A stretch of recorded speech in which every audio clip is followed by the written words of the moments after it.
I fell into the water alongside his first love. George let go of me, choosing to save her instead. Dragging my injured leg, I crawled to the shore and demanded a divorce. George looked baffled. Alice can't swim. I just want to save her. Why are you overreacting?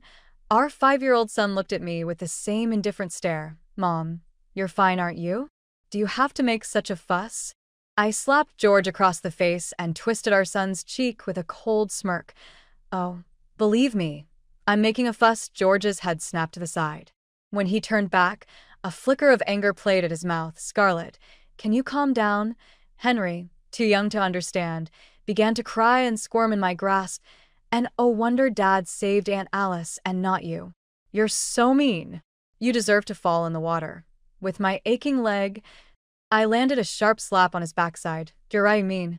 Go ask Alice to be your mother. Alice pushed me aside, cradling Henry with a look of wounded sympathy. When her eyes met mine, though, she smiled with barely disguised satisfaction. Scarlet, he's just a child, only speaking out of frustration. How could you hit him? Clinging to Alice, Henry shouted furiously, his little voice breaking with hatred. I'm not just angry. I don't want her as my mom. She's useless, can't ride, can't play golf. Aunt Alice is so much better. Dad doesn't like her, and neither do I. Before Henry could say more, George barked at him to stop. Henry, enough nonsense. Then he stepped between us protectively, positioning himself as their guardian. A crying son, a gentle mother, a towering father. Humph, what a picture-perfect family of 3, Alice added, her tone dripping with mock innocence. Oh, he's such a sweet boy, so wise for his age. I don't think I'd have the heart to hit him if I were his mom. You're so harsh. My lips curved into a frigid smile. I fixed my gaze on her, unyielding. Point one more word, and you'll get the next slap. The smirk froze on her face. I scoffed, leaving the worthless trio cheating man, shameless woman, and my foolish son there on the beach as I turned and walked away. The next day, I handed George the divorce papers. He furrowed his brow, adjusting his gold-rimmed glasses with a weary expression. Scarlet, you're taking this too far. This isn't a tantrum. Just sign. Assets are split as per the prenup, and Henry's custody goes to you. Henry inherited George's cold indifference, his cruelty, and his lack of love for me. Rather than keeping him with me, better to let him go with George. George put down the divorce papers, studying me with confusion etched on his face. All because of yesterday? Alice can't swim. What was I supposed to do? You were fine. Does this really have to end in divorce? He used the events of yesterday as some sort of justification, as if it made him right. As if, because I hadn't drowned, his choice had been justified. Yesterday, George and I had taken Henry to the beach. Midway through, George had stepped away briefly, and during that brief moment, he returned with Alice. He'd claimed he'd just run into her on the way and brought her along so she wouldn't be lonely. Watching the joy on Henry's face as he ran into Alice's arms, calling out, Aunt Alice, I missed you so much, even though it's only been a day. At that moment, I realized they'd been in touch all along. George had even taken Henry to see her. More than once, seeing the guilt flash across George's face as he scrambled for an explanation, he muttered, I ran into her a few times when I picked up Henry from school, but his weak excuse only solidified my sinking suspicion. Later, a wave suddenly crashed up the shore, pulling Alice and me under. There was no rising tide, and the waves weren't strong enough to drag us out to sea. It was as if the ocean itself had set a test, and George had made his choice between us. He forgot I was his wife, forgot the injury I carried on my leg from saving his life. Without a second thought, he abandoned me to save her, and now he asks if it's worth it. Of course it's worth it. They may not love me, but I must love myself. I looked him straight in the eyes, my words measured and calm. What if something had happened to me? What if, with this lame leg, I couldn't make it out of the water? George, the only reason I'm standing here asking for a divorce is because I survived. George opened his mouth, speaking before he thought. But you're still alive. He caught himself mid-sentence, realizing too late how wrong it sounded, and looked away, inhaling deeply, though his words were meant to calm me. A warning lay underneath, but if you leave me no parents, No family, where would you go? I smiled, pushing the papers closer. That's not your concern. Sign it. Consider it repayment for the life I saved. George was a proud man. He hated when I used the debt of saving his life against him. He was also convinced I wouldn't leave him, not without taking our son. He thought this was a temper tantrum, but at my mention of that life-saving debt, his face darkened, and he spat coldly. All you ever talk about is the life you saved. Fine. Let's divorce. But don't think I'll agree to get back together easily. Take this time to think it over. In the end, I got the divorce certificate as I'd wanted. Returning to the home I had lived in for 7 years, I began to gather my belongings. The house was large, filled with countless possessions.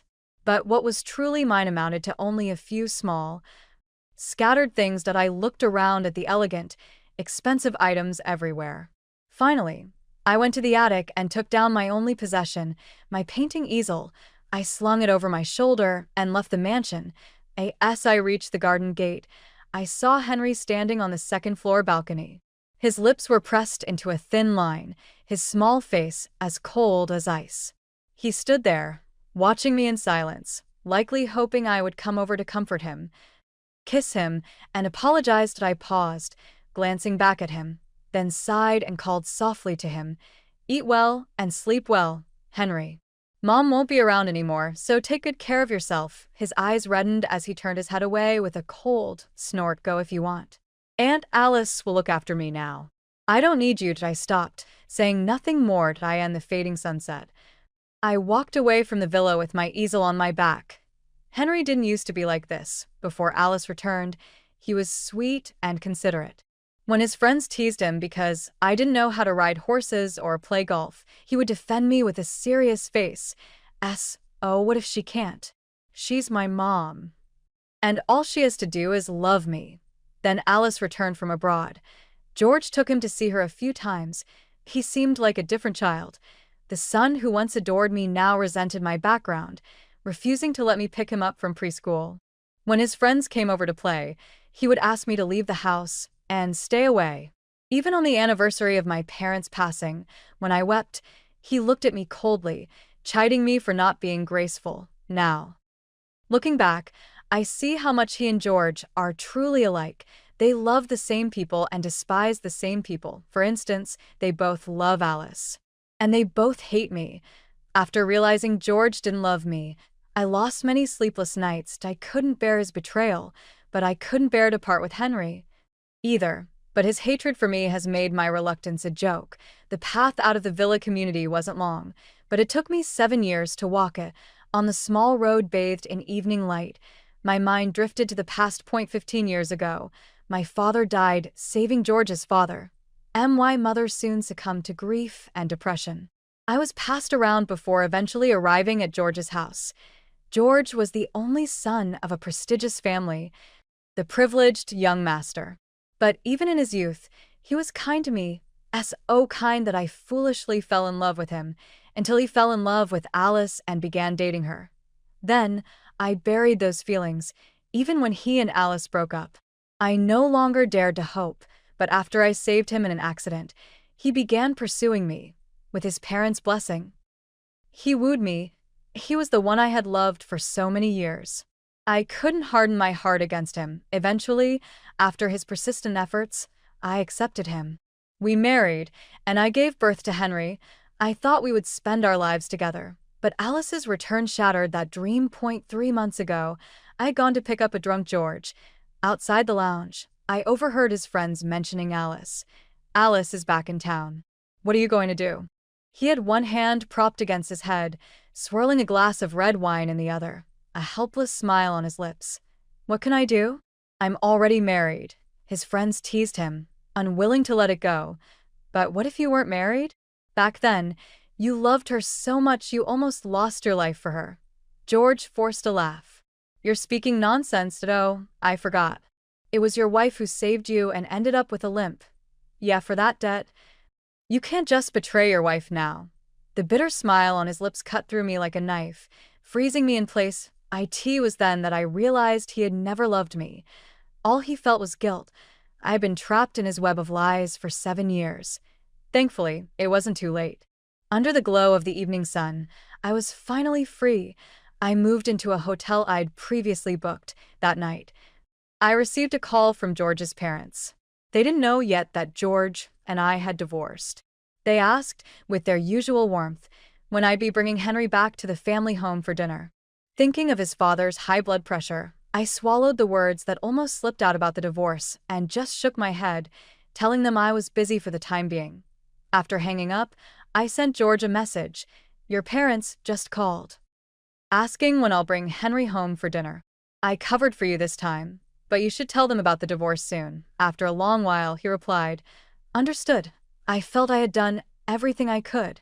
From now on, there would be nothing tying me to George. I paused, then blocked his contact entirely. I and the quiet of the night. I ran my fingers over the worn artboard I'd taken from the villa. Memories of my childhood dreams floated back to meth, ones I'd shared while cradled in my parents' arms. When I grow up, I'm going to be a great artist. They would smile and pat my head, their voices full of warmth. Yes, our little Scarlett will be the greatest artist in the world. But after I moved into George's house, I never picked up a paintbrush again.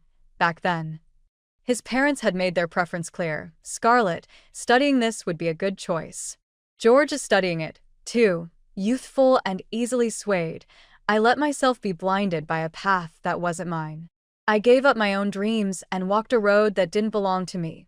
Now, this paint-stained board, yellowed with time, felt like a relic of the dreams I'd left behind. No matter how much I scrubbed, the marks remained, but over time, the stains faded, becoming less visible. As I looked at the brighter surface, I finally smiled. I took out the brushes I'd bought from a little shop at dusk, placed fresh paper on the board, and tried to trace the lines of my childhood dreams once more. Just as the tip of the brush touched the paper, my phone rang, disrupting the silence. The number was familiar. It was George's assistant, Jacob. Ma'am. George had a few too many at a work event. He's insisting on seeing you. Could you come pick him up? Whenever George drank too much, he always demanded that I come get him, and his assistant had grown accustomed to calling me. But now, George and I were divorced. Setting down my brush, I spoke softly but firmly. I can't. George and I are no longer together. Please don't call me about this anymore. Suddenly, I heard the sound of something breaking on the other end of the line. I hesitated, then continued. Why don't you check George's phone? Look for someone named Alice. She's far more suitable to come pick him up. Just as I was about to hang up, there was a strange noise on the other end. Then George's hoarse voice came through, laced with barely restrained anger. Scarlett, are you really leaving me like this? For a second, I thought I was imagining it. After all, it took a special kind of audacity for a man who cheated to play the victim. With a slight laugh, I calmly told Jacob goodbye and ended the call. I picked up my brush again, pouring all the tumult of my heart onto the canvas. I stayed up a little later than usual that night. When my phone rang early in the morning, my response was naturally tinged with irritation. Who calls at this hour? The voice on the other end was Bonnie, the housekeeper from the villa. She spoke carefully. Scarlett, it's Henry is not feeling well. George left early this morning, and I can't reach him. Could you come see him? Hearing that Henry was sick, my heart clenched with worry. No mother can stay calm when she hears her child is unwell, even if that child no longer loves her. I froze for a few seconds, then replied quickly, I'll come right over. When I saw Henry lying alone in his room, my heart clenched. I quickly went to his bedside, reaching out to feel his forehead. Are you feeling unwell? At the sight of me, Henry's eyes reddened, and a flash of vulnerability crossed his face. But in the next moment, he swatted my hand away, turned, and pulled the blanket over his head, his muffled voice coming through. You left. Why'd you come back? You shouldn't have. Henry rarely fell ill. Seeing him so frail softened the resolve I had struggled to build. I sat down on the edge of the bed, gently pulling the blanket down a bit, so he could breathe freely. Beneath it, I found his small face flushed red, his eyes swollen with unshed tears. I froze for a moment, regret flooding me. Henry was only 5. What could he truly understand? His dislike for me, his attachment to Alice. all stemmed from George's influence. He was a blank slate, easily shaped by those around him. Why was I letting myself take these things personally with a 5-year-old? The more I thought about it, the more I felt I had wronged him. My voice wavered with guilt. Henry, I'm sorry. I shouldn't have left you here. I was wrong to give you up. Yes, I couldn't leave Henry with George. He was so young. And there was still time to mend things, and my voice grew more determined. I bent down, pulling him into a gentle hug. Henry, come with me, okay? I'll talk to your father again about custody. I felt Henry relax slightly in my arms, and he even nuzzled against me for a moment. It was like my sweet, caring Henry had returned. He clung to me for a long time before he spoke. His voice soft but unyielding. Don't bother. You won't get custody of me. I stroked his hair, my tone firm. I'll trade my share of the assets for you. He pushed away from me, his reddened eyes locking onto mine. In a voice full of innocent cruelty, he said, Mom, don't be naive. With Dad, I have Aunt Alice to look after me, fancy cars to take me places, and I go to the best school. But with you, you can't give me any of that. And anyway, Dad won't let me go with you. If you take me, you won't even get to leave this house. I fell silent. The words caught in my throat, struggling to come out. I'll keep trying. I'll find a way to talk to your father. Henry's little face hardened, cutting off my weak attempt. Mom, I won't go with you. And you don't belong here anymore. Aunt Alice came back. You should have stepped aside for her. Just go and don't come back. I don't want to see you again. Aunt Alice will be my mother from now on. I'd heard these words before, yet they still cut deep. Tears streamed down my face as I looked at the child I had carried and given birth to. Henry turned his head away, pointing toward the door with a small finger. Leave.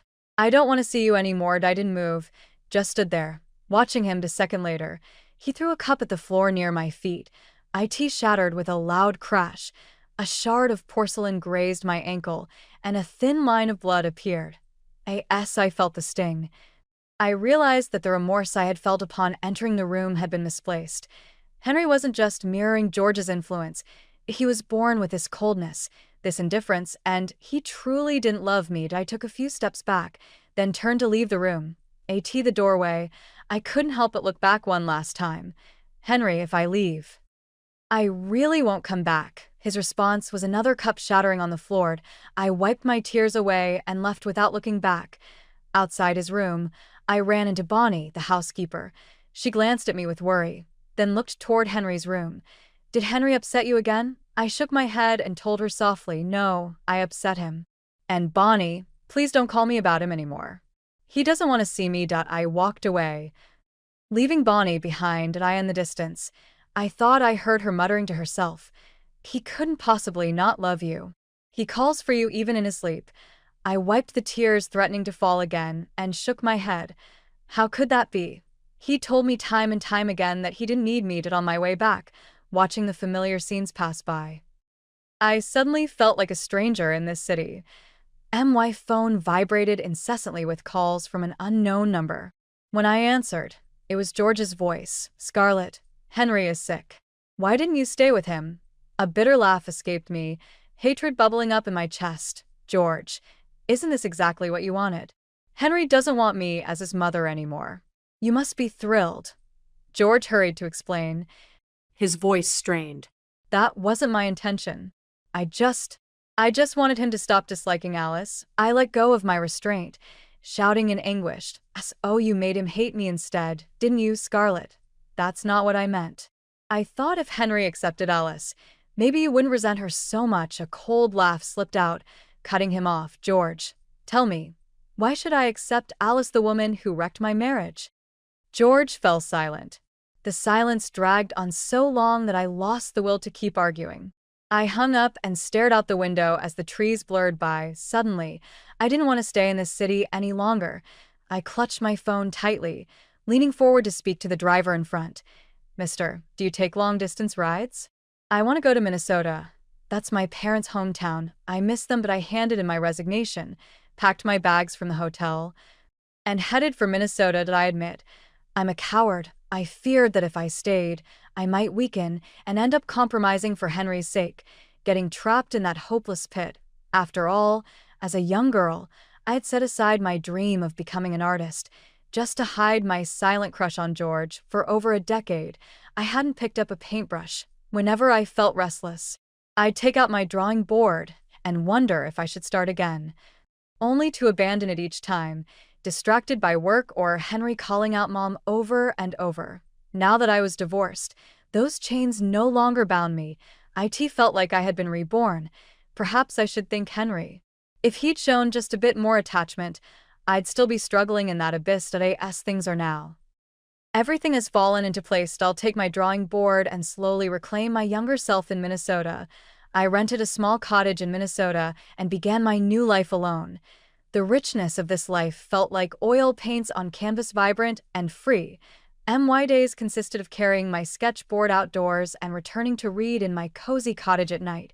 Along the way, I made new friends, retired grandpas and grandmas, and students from nearby. We never planned to meet, but we'd often run into each other while painting scenic views: the green lake, golden leaves, the fiery hues of a sunset. At first, I couldn't paint well. Whenever someone passed by, I'd try to cover my work, afraid they'd laugh. But as I painted more, my fears faded. Mistakes didn't scare me anymore. It was the lack of courage to start over that I feared. No matter how unpolished my work appeared, I'd confidently place my canvas on the easel and adjust it, bit by bit. Today, as I painted an autumn lakeside scene, I felt dissatisfied with my initial attempt. The colors lacked contrast, the composition felt off, and the elements didn't quite connect, but I didn't give up. I picked up my brush and carefully corrected it, stroke by stroke, shaping it into the landscape I envisioned. By the time the sun began to set, I finally put down my brush, stretching my sore back with a sense of relief. Looking at the finished painting, I smiled with satisfaction. Finally done. It's much better than your last one. At first, I thought this girl had ruined it and would just hide her work like when she first started. But it's turned out beautiful. I looked up to see that a group of elderly friends had gathered around me, critiquing my painting. They acknowledged my progress, teased me about my shyness when I'd first arrived, and encouraged me to keep going. Standing in the middle of their circle, I pressed my lips together and smiled. What if I make mistakes? My hand will keep moving, letting my brush guide me to the results I want. Even if it's difficult, even if the final outcome isn't perfect, I'm still moving forward, inching toward the future I've chosen, and my life is the same. Autumn in Minnesota was short. In the blink of an eye, snowflakes began to fall, and everyone started to go out less often for plein air painting. I began painting at home, entertaining myself. To track my progress, I started a faceless live stream while I worked. I'd often chat to myself on streamed. This color seems wrong. I need to use this one. Nice. Much more harmonious now. Wow, the contrast here isn't bad. I might just be a genius. Over time, I gained a few hundred followers. They would drop by to chat and listen to my monologue as I painted. Two usernames, in particular, became very familiar to me: Stella and Baby. Stella was one of my first followers, joining right after I started streaming. Baby joined about a month later. I remembered them mainly because they were incredibly generous with tips, no matter how much I tried to dissuade them. They held the top 2 spots on my leaderboard, and it seemed they knew each other. They'd often bicker in the chat. Stella liked to give advice, complimenting my work while also throwing in critiques. Baby was far more endearing, always full of praise, even when I made mistakes. Whenever Stella critiqued me, Baby would immediately take offense, and the two would go back and forth. Baby, you even know how to paint. Stop being so annoying, Stella. At least I have more than an elementary school diploma. Baby, so much hot air. No wonder you're single, Stella. Your mom must have run off, too. During breaks, I'd scroll through their exchanges, often shaking my head in amusement. But despite their constant squabbles, they would always come together to defend me. Whenever someone entered the chat to disrupt things, asking me to reveal my face or hurling insults, they would immediately unite to drive the troublemakers out. I didn't start streaming to make money, so I was pretty indifferent about the chat. But when they defended me, I couldn't help feeling touched. To thank them. I offered to send each of them one of my favorite paintings as a gift. Smiling, I asked them to send me their addresses, but my inbox stayed silent. I assumed they'd both left, so I sent each of them a private message instead. Thank you for all your support. If you don't mind, could you send me your address? I'd like to send you a recent piece I'm really proud of that day. They didn't show up in the chat at all. Just before I was about to end the stream, their addresses came through. Coincidentally, they were identical, and, even more coincidentally, the city was the very one I'd left behind. I stared at their usernames, an absurd thought surfacing in my mind. Then I couldn't help but laugh. How could they be George and Henry? One was probably celebrating his new marriage, the other happily welcoming his prestigious new mother. The next day, I headed out into the swirling snow. I went to the local market and bought some of Minnesota's well-known souvenirs. Then, I packaged the souvenirs along with the promised paintings and sent them off. After returning home, I didn't rush to rest. Instead, I started a live stream and set up my easel. I'd begun to suspect that Stella didn't need to work. He was always the first to arrive as soon as I went live, greeting me immediately. In contrast, Baby seemed more like a student, mostly showing up in the evenings. I glanced at the chat and replied to Stella's greeting. I've sent the paintings. Make sure to tell Baby as well. With that, I returned to my painting. On my way out earlier, I'd seen a heartwarming scene in the snow, a cheerful father, a mother in a red scarf, and their bundled-up child, round and chubby, holding their hands. The soft snow fell gently around them. A happy family of three. It reminded me of my parents and me from long ago. I decided then and there that I would paint this scene when I got home. I was focused on capturing this image on the canvas when the doorbell rang. I frowned, setting down my brush, and went to answer it. Standing at the door was the neighbor's son, grinning widely with a bright smile. Scarlett, I saw you had a package at the mail station. It's a bag of rice, looks pretty heavy, so I thought I'd bring it up for you. Seeing the bag of rice in his hand, I suddenly remembered the jasmine rice I'd ordered online a few days ago. I thanked him gratefully, reaching for the bag to carry it inside. But he held on to it with enthusiasm. Where do you want it? I'll take it to the kitchen for you, smiling sheepishly. I pointed to the kitchen and let him carry it in. Afterward, I thanked him again and offered him a glass of water, then insisted he take some of the fresh fruit I'd bought that day as a token of appreciation. Once he left, I returned to my easel. As I glanced at the screen, I noticed a flood of messages from Stella. Stella, is there a man in your house? Stella, who is he? Stella, what is he doing there? Stella, what's your relationship with him? I picked up my phone and saw he had also sent multiple private messages, all blunt, demanding questions. The last one read, Stella, Scarlett, answer me. Who is he? I blinked, now certain of his identity. Stella was George, and Baby was probably Henry. I didn't respond to his questions, and instead ended the live stream right there. I had no idea what they were playing at. Could they seriously be realizing my worth only after I'd left them? If so, that would be pitifully ironic. After that, I stopped streaming for several days. I was glad I hadn't provided a specific address when I sent the paintings. Even if they suddenly lost their minds and wanted to find me, it would take them a while. I didn't expect to see them so soon, though. After spending several days cooped up inside, I finally decided to go out for a breath of fresh air. When I opened the door, there they were, George, holding Henry's hand, both of them standing at my door, staring straight at me. After pouring a cup of hot water for Henry, I sat across from George. I watched him coldly as he sat stiffly, taking in the small space of my home. Why did you come looking for me? Henry held his glass, sitting on the couch with a stony expression. The looks on both their faces made me scoff. Once he'd assured himself there were no other men in the house. George raised his eyebrows slightly, his tone softening. Scarlett, it's been a while. How have you been? I frowned. Enough with the pleasantries. Henry's winter break is coming up. He wanted to come see you. Henry is my son. Whether he likes me or not, I'm still responsible for his well-being while he's a minor.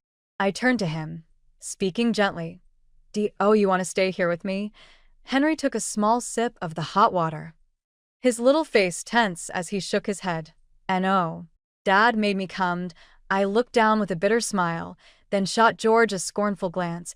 Don't use him as an excuse. George's expression grew dark, his voice harsh. Henry, speak respectfully. I was done watching him scold the child and interrupted with a cold laugh. Could you stop acting, at least while you're in my home? And remember, we're divorced. You shouldn't be here bothering me.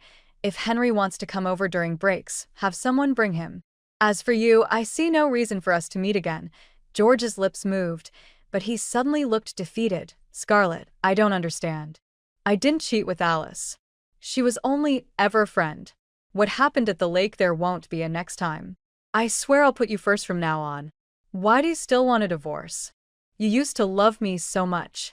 You saved my life and injured your leg. What's happened to you? I exhaled slowly, turning to face him directly. Did you really marry me because you loved me? If you truly loved me, why did you choose to save Alice first when we both fell into the water? Why would you take Henry to spend time with her? Why would you keep asking me to accept her? George, don't tarnish the word love. It's disgusting. His face grew paler. I couldn't hold back my grievances any longer. George, I did love you when I was younger. But when I risked my life to save you from that car, I didn't do it to make you feel indebted. If a stranger had been in danger, I would have saved them too. But what did you do? You didn't love me, yet you still pretended to, out of guilt. Did you think you were compensating me? Do you feel sorry for yourself? My parents taught me to be kind. But you know what? When I realized that you pursued and married me out of guilt, I deeply regretted saving you. George stared at me, stunned. His eyes are eating. And oh, it's not like that. I do love you. I realized it too late. I took a deep breath and pointed to the door. That has nothing to do with me now. Please don't bother me anymore. Henry was the first to move toward the door. But just as he reached it, he paused and gave me a lingering look, and my heart softened, and I called out to him, Henry, would you like to stay with me for a few days? In his eyes, I'd seen a flicker of attachment, but his answer was firm. No, I don't stay in small houses. His cold words shattered any illusion that he might want to stay. After they left, I leaned against the door, letting out a complicated sigh. If Henry had chosen to stay, it would have meant more entanglement with George. If not for his repeated cruelty, I would have remained forever bound. After that, I moved a few more times, but George always managed to find me. With his resources, I was practically transparent to him. Once I accepted that, I stopped trying to move. Instead, I chose to ignore him completely. Whenever he brought Henry over, he would shamelessly linger around me, following me like a shadow. He'd often trail behind me during my walks, rambling on as if lost in nostalgia. Scarlett, remember when we were young? We used to take walks like this. It feels just like those days. Whenever I went out to paint with my elderly friends, he would follow in his car. As I sketched, he'd sit quietly nearby, watching. When I finished, he'd inevitably bring up memories from our childhood. You came to our house with a drawing board just like this one. Back then, I thought you loved painting. But you stopped, and I never saw you paint again. Who would have thought you'd pick it up all these years later? The elderly friends would chuckle and ask, Scarlett, is that your boyfriend? I'd shake my head and reply seriously, no. He's my ex-husband. As it is. And he's just pestering me. Then I'd explain the story behind our divorce, and they'd listen with growing indignation. The next time George followed me to an outing, they formed a barrier, keeping him at a distance. Their expressions openly showed their dislike, and they treated him coldly. Though touched by their support, I reassured them, it's all right. He'll leave soon. Besides, I've already let go, and I was right. George soon had to leave. Summoned back by his business obligations, before he left, he looked at me intently and promised, once things settle down, I'll come back for you. I love you. I smiled without replying, and no matter how many times he returned, I wouldn't go back to him. His belated love felt like spoiled, curdled milk, sour and repulsive. He did come back a few more times, bringing Henry along to try to win me over. Can you really bear to see Henry grow up in a broken home? You love him, why not give him the best? But he had done too good a job teaching Henry to reject me. Henry would look up at him, saying coldly, Dad, you can marry Aunt Alice or find someone else to be my mom. When George glared at him, I couldn't help but laugh. Then I'd shut the door. leaving them both outside. After Henry sabotaged George's attempts enough times, he stopped bringing him along. Instead, George began traveling back and forth alone between Minnesota and Chicago, endlessly repeating his apologies and declarations of love. I remained unmoved, sometimes even amused. Eventually, his visits became less frequent. In the 5th year, he stopped coming altogether. For reasons unknown. Maybe he finally grew tired. Not that it mattered to me by then. I'd become a moderately well-known oil painter back home and had started a relationship with a friendly neighbor who'd helped me that first winter. When we decided to get married, Henry made a rare visit. He was 12 then, looking mature beyond his years. He handed me a bouquet of red roses, his gaze intense. "Mom, I wish you happiness with that." He placed the flowers in my arms and left without looking back. Watching him walk away, I held onto my fiancé's hand, slightly dazed. It's been so long since I saw him. He seems to have grown up a lot. My fiancé wrapped his arm around my waist, patting my hand reassuringly. Yes, time flies. On the day of my wedding, I saw Henry again. I'd invited him beforehand, but he neither accepted nor declined, so I hadn't expected him to come. Yet there he was, dressed in a small black suit, offering me his arm as I, in my white gown, took my first steps toward my groom. When he placed my hand in my new husband's, Henry leaned in and whispered in his ear, a fierce warning: "Anyone who hurts my mom won't have a good ending. The last one's already in the hospital, so you'd better be careful." My husband quickly shook his head, solemnly swearing, "I will always love and protect her." With my life, I turned to look at Henry. He was standing there, face serious, eyes red, warning others not to mistreat me. I couldn't hold back my tears. Maybe, all those years ago, Henry hadn't truly hated me. After all, when he was 5, he had loved me so much. Maybe his love was simply his way of letting me go. George's perspective. 7 years into my marriage, Alice returned. I admit I felt a twinge of hesitation. After all, she was the love I'd once held close to my heart in my youth. But I never planned to separate from Scarlett. Then, that day in the water, my instinct led me to save Alice first. Afterward, Scarlett asked me for a divorce. For a moment, I panicked, but when I thought about the fact that she had nowhere else to go, I relaxed. She'd loved me for so many years. She couldn't possibly leave me. And there was Henry. To her beloved son, after he was born. Even I had to step aside.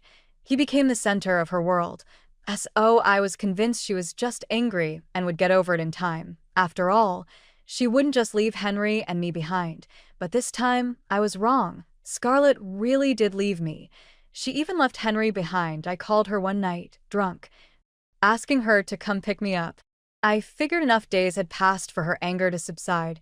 I was sure she would use this opportunity to come back, but she didn't.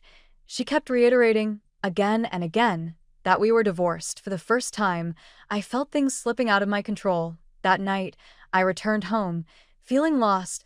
In the living room, I saw Henry playing with the Rubik's Cube Scarlett had bought him. When he noticed me, he looked up with a cold, brief glance, then lowered his head again. In that moment, an idea came to me. Late that night, I took Henry's blanket. Sure enough, by the next morning, he had caught a cold. I didn't believe Scarlett could turn her back on a sick Henry. She would definitely come. Overjoyed, I had Bonnie call Scarlett to avoid angering her. I even stayed out of sight, slipping out before she arrived. Before leaving, I urged Henry to persuade Scarlett to stay. He looked up at me, his face flushed with fever, and gave a silent nod. Satisfied, I left. Soon, Scarlett would come back for Henry, and she'd ask me to take her back.